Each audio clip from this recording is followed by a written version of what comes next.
Alright YouTube, let's get up into another video here. This time, sorry about that, we're going to go with the Humvee model that I acquired actually quite a while ago. And this, I believe, is the KTR-11 is the model of it. And, well, let's just dive right in. You know, I was going to give some background story. Well, I will give a little background. The background being that, if you recall my first video, it was on the Tac Force model of knife, and I was really stoked about what I could get out of a $10 knife. You know, the Tac Force model was a great knife at 10 bucks. This model, the Humvee, I went down to the local sporting goods store, and I looked at several different Humvee models of knives, and they, you know, they were okay, but they didn't have this exact model. And I really gravitated towards this model when I was looking online, just because of the whole kind of, you know, sprocket and chain motif they had going on here. As a cyclist and motorcyclist, you know, that was really cool. The whole thing is kind of, you know, they got all this jimping here to make it look like gears, you know, with the chain that's in there, and that I just thought was really cool. And so I said, you know, all right, I'll bite the bullet. It cost about 20 bucks, so I went ahead and purchased it, just based on, you know, how cool it was.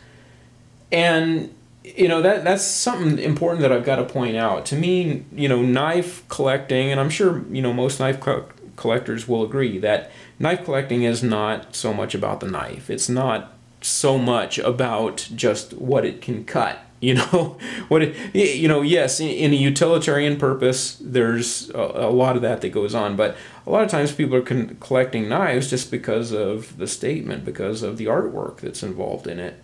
And, you know, I wasn't, you know, really putting a whole lot of stock into how utility-oriented this knife would be, but it just looked really cool as, you know, kind of that statement, you know, something you could give to somebody that rides a motorcycle or something, you know, just put it as a stocking stuffer or something.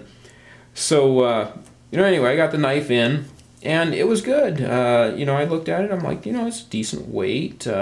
You know, I started looking around, you know, and then I turned it over and I'm like, wait a minute, what is this? And, you know, in looking at it, I found that the blade wasn't even remotely centered. You know, it's almost rubbing on this side, you know, of the liner.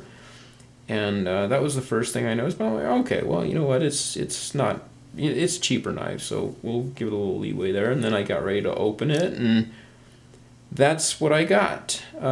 It didn't even snap open, which is a little strange to me, because this is a spring assisted knife. If you look it up online, it's spring assisted, okay? And to me, spring assisted means it should assist in opening. You know, you shouldn't have to incorporate, you know, if I want to get this open, I'm going to have to incorporate quite a bit of wrist flick, as though, you know, higher quality knives don't even need a spring in there, and a little bit of wrist flick will get them open.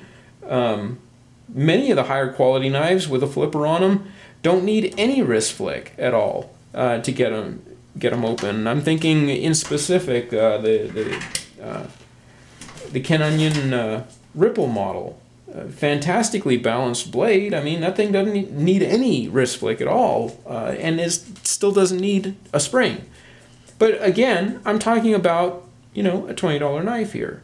You know, granted, it would probably sell for more than that, you know, retail in a store. But anyway, let me go on with the review here. That you know, was kind of hard for me to get past. Just the fact that, you know, if that thing was standing up, it still didn't latch.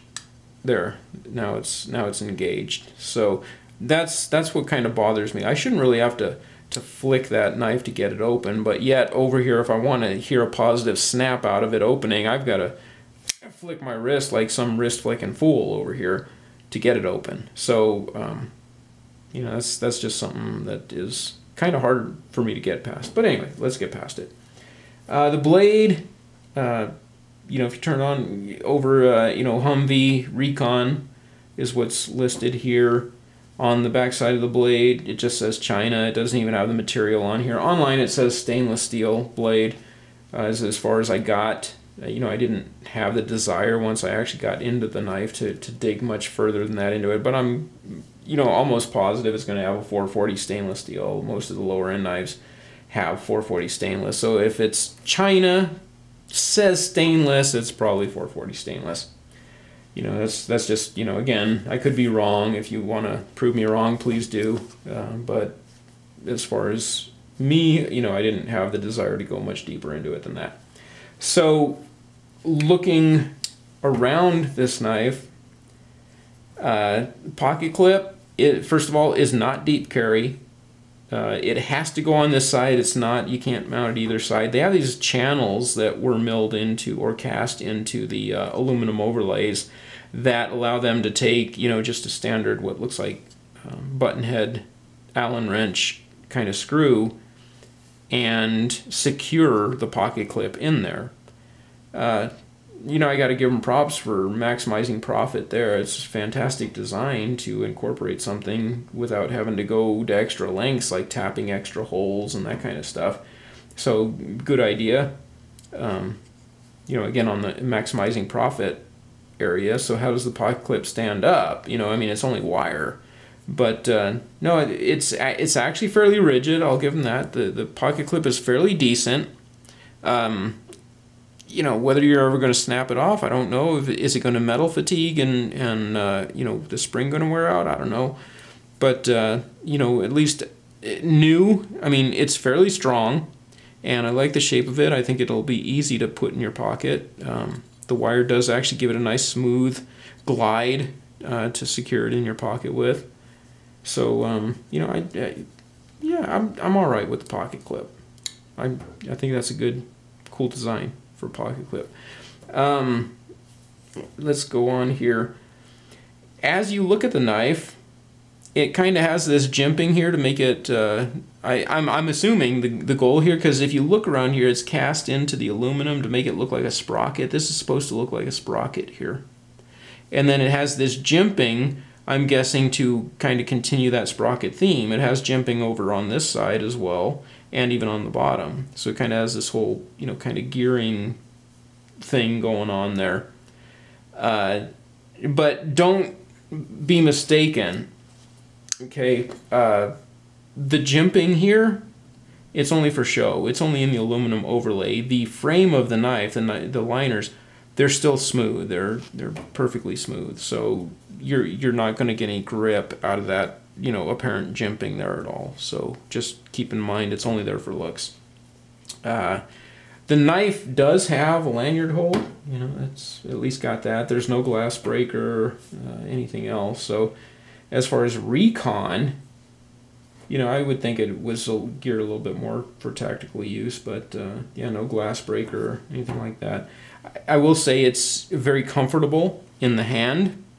You know, just the shape of it, the chain decoration up here actually is functional. It actually does provide a comfortable surface to wrap around your hand. This indentation here does comfortably allow your index finger to sit in there. The flipper does act as a blade guard, so, you know, props for all that. So yeah, it does kind of act, this indentation does act as a finger choil. It's not really fully rounded out, or, you know, you call that a subchoil if you like. That's what I'll call it. So the shape of the knife, the look of it, everything like that, you know, don't get me wrong, I'm still stoked about that. It's a cool looking knife. You know, I would just feel bad about giving it to somebody and they weren't able to actually, like, flick it open. You know, again, thumb stud with enough oomph, it will open and lock. So that's good. You know, I think enough oil, you know, maybe this will break in enough where, you know, at least holding it down will assist, gravity will assist in popping that blade and securing it. Still, you know, a little bit sketchy on, you know, if you were working against gravity trying to open that. So anyway, that's my review on this Humvee KTR-11. It's the Recon model. You know, I was really excited to get it, but I don't know, I can't really recommend it to anybody just based on the spring assist. Is, you know, I really don't know how to feel about that. It's, you know, most spring assisted knives, whether you're talking about Outburst from CRKT or the Speed Safe from Kershaw, or again, even just, you know, again, going back to the Tac Force model, you know, they're spring assisted, you know. I mean, look how strongly that just snaps into place. You know, this is what's going to get my vote for, you know, if somebody was looking for an inexpensive knife to throw in a toolbox to keep on them, you know, a tactical knife. I mean, if you don't want to spend a lot of money, this is where you need to be. You know, and again, I still love this, and I've been using the heck out of it, and it's a solid knife. But this much more expensive Humvee, it just doesn't have the same, you know, that's a safety issue. If you're expecting a knife to snap open and it doesn't, I don't know where to go with that. But I still think it's a cool looking knife, but you know, I can't really recommend it to anybody for that purpose. So anyway, that is my review on the Humvee KTR-11 Recon model and this run level what, and I'll talk to you later.